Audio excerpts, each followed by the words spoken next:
There is significant panic and chaos within the general staff of the Russian Federation. Putin is severely reprimanding his generals over their deceit and for the missed deadlines regarding the occupation of Kupiansk and Pokrovsk. So, what information is available regarding this? What's the current situation in these cities? And what do we know about that pipe Russian troops used for infiltrating Kupiansk, which, as we know, was destroyed by Ukraine's armed forces? We have new details, so please subscribe to this YouTube channel, everyone. Also, don't forget to hit like and drop your comments, as it's truly vital for our community's growth. But let's not waste any time. Let's get straight to it. So, agents from the IGHT partisan movement, citing their sources within the officer ranks of the center group, are reporting panic and chaos, along with a feverish atmosphere at the general staff of the Russian Federation's armed forces. Why? Because Russia's top political leadership, specifically Putin, is furiously pressuring his generals and, most significantly, Gerasimov. Why the panic? It stems from the utter failure to accomplish key strategic objectives, specifically the occupation of Kupiansk and the Pokrovsk-Mirnohrad agglomeration within the strict deadlines that were set. And so, according to the officers, the generals are openly discussing the severe reprimand they received from the very top.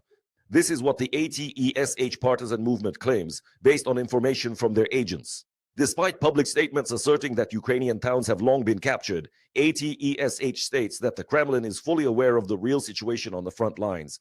Let's quote, "Under intense pressure, the General Staff Command is desperately attempting to align the battlefield reality with their reports and political declarations. Consequently, they are hurling vast numbers of their soldiers into attacks, completely disregarding the accumulating losses." Let's quote, "Under intense pressure, the General Staff Command is desperately attempting to align the battlefield reality with their reports and political declarations. It seems to me they've always ignored their losses. Vast numbers of their soldiers into attacks. What does this mean is regarding the accumulating losses? The generals just flat out lie to Putin about achievements that don't even exist, and they make a fool of him. That's precisely how this situation should be interpreted. Furthermore, I'll share something else with you. Just recently, reports began circulating in various media outlets and specific public channels, even within Russian Telegram communities, to be precise, stating that Kozulov, the general who had previously informed Putin that Kupiansk had been completely liberated, has now reportedly been eliminated on the front lines. This implies that he died at the front. Do you think such news just appears out of nowhere? No, it's a direct message to Kozulov from the Kremlin. So please do not be too surprised if you soon read the true and genuine news of his passing.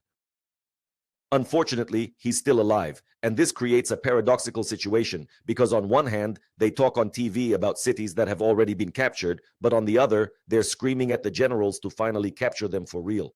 To make reality conform to their fabricated reports, the General Staff Command, under intense pressure, begins to hurl enormous waves of temporary manpower at the positions held by the armed forces of Ukraine. Despite record losses, which I must stress, they have never cared about. This embodies their typical approach to problem solving. Rather than truly resolving issues, they merely expend additional resources. But even that isn't working, friends. Let me give you a concrete illustration.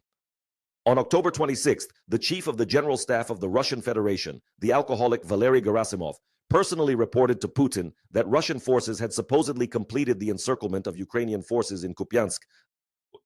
This was their declaration for a great victory, but let us proceed to examine the subsequent events. Subsequently, on November 20th, Kozulov, whose image is currently displayed on your screens, who then commanding the contingent in that particular direction in his military uniform, as you observe, personally reported to Putin. What exactly is he telling him? That the assault units have supposedly fully completed the seizure of Kupiansk. And Putin, with such a serious look on his face, asks him, "So does that mean full control?" And Kozulov answers him, "Yes." And he added that they were just clearing out small enemy groups in the city. Truly an epic video. But my friends, do you know what transpired afterward?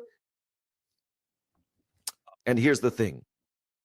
On December 9th, Sergei Kozulov is bestowed with the highest state indeed, I'd even call it a state terrorist award, the esteemed title of Hero of the Russian Federation. Receiving a golden star for a video report and a false briefing is quite achievable. However, there is one minor detail. No evidence ever surfaced indicating Russia's complete control over Kupiansk. And what came of it? Such proof absolutely did not come to pass. But friends, this is what truly occurred. On October 29th, just 3 days following Gerasimov's encirclement report, Ukrainian forces reported fierce fighting in the Kupiansk area, where invaders were attempting to secure positions in the city's northern sector. No encirclement. Then, on December 2nd, Syrski, commander-in-chief of Ukraine's armed forces, reported a significant tactical improvement in Kupiansk. The routes used by Russian sabotage and reconnaissance teams have been effectively blocked. Subsequently, on December 12th, deep state analysts noted that the enemy in Kupiansk was contained and the northwestern outskirts had been successfully cleared. So, while the Kremlin was busy distributing accolades, Ukrainian forces were diligently working to stabilize the front, liberate territories, and effectively block hundreds of occupiers. I put together a special episode on this matter, friends. Make sure to check it out if you haven't seen it yet. And what's happening now in Kupiansk? According to the Institute for the Study of War and Ukrainian sources, we are seeing advances by the armed forces of Ukraine. So, following the counteroffensive maneuvers and the liberation of particular areas, Ukrainian units are now advancing within the city and carrying out extensive clearing operations. There's also progress being made southeast of Petropavlivka. Journalist Yuri Butusov reports that Ukraine's armed forces fully control the Yuvileny microdistrict in the city's southwest. This constitutes a pivotal point, the loss of which gravely jeopardizes the entire Russian military formation positioned south of Kupiansk. It's also important to address the enemy's current state, as Russian saboteurs are still present in some northern and western areas, though they remain isolated. That is, they are blocked, they are in a pocket. The enemy is trying to enter the city mainly in groups on foot. This, of course, indicates a loss of initiative, a sign of lost momentum. But that little game for them is now what? OVER. Even the so-called Russian military correspondents acknowledge the Ukrainian armed forces' advances and our liberation of vast territories. This, by the way, is incredibly significant and quite revealing. In addition to that, my friends, I informed you yesterday about regarding what? Regarding how Ukrainian soldiers destroyed the pipe that Russians could have used to infiltrate Kupiansk's outskirts. You must watch that episode. And today, the commander of Achilles, who, by the way, led the pipe's destruction operation, they dropped 3 tons. So, he shared the details. He said, look, the pipe is damaged. Currently, the occupiers are merely utilizing it as shelter and are attempting to carry out necessary repairs. Thus, they haven't relinquished hope and still aim to mend it. And according to him, the Russians are utilizing Soviet-era gas pipeline plans to move their troops beneath the ground. Currently, Ukraine's defense forces fully control all underground networks. We have them readily available to us. Even if they manage to repair that pipe, if they do succeed in fixing it, we're always prepared to strike it again, without hesitation, you know. Honestly, I wouldn't even object. Did you happen to see the explosions there, friends? It was a truly tremendous waterfall. And one can only imagine how many bodies are now in that pipe and in the Oskil River, correct?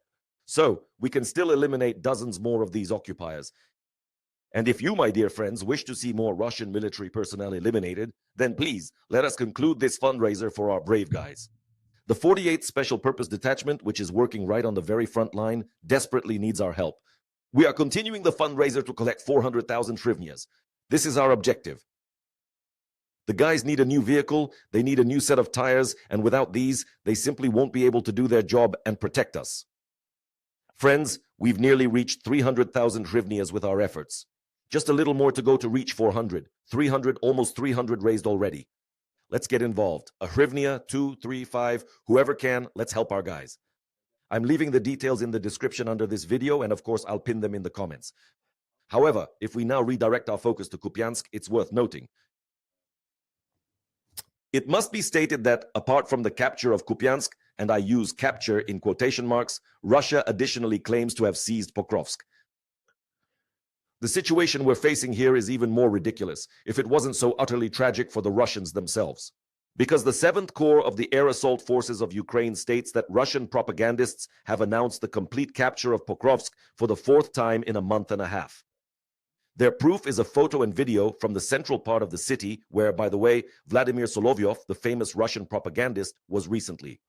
Also, I think, temporarily alive, but the reality is somewhat different because the defense forces completely control the north of Pokrovsk. The enemy has lost momentum there. Soldiers from, for example, the 425th Separate Assault Regiment Skala are conducting raids south of the railway. They are eliminating enemy groups, they are putting Ukrainian flags back in place.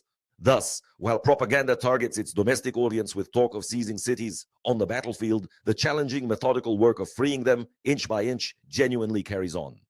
And in the case of Pokrovsk in particular, it's an active defense by the defense forces of Ukraine, right? Forgive the tautology. So, friends, if We review everything we have at this moment. The picture that emerges is that there's chaos in the general staff of the Russian Federation simply because of the missed deadlines for Kupiansk and Pokrovsk.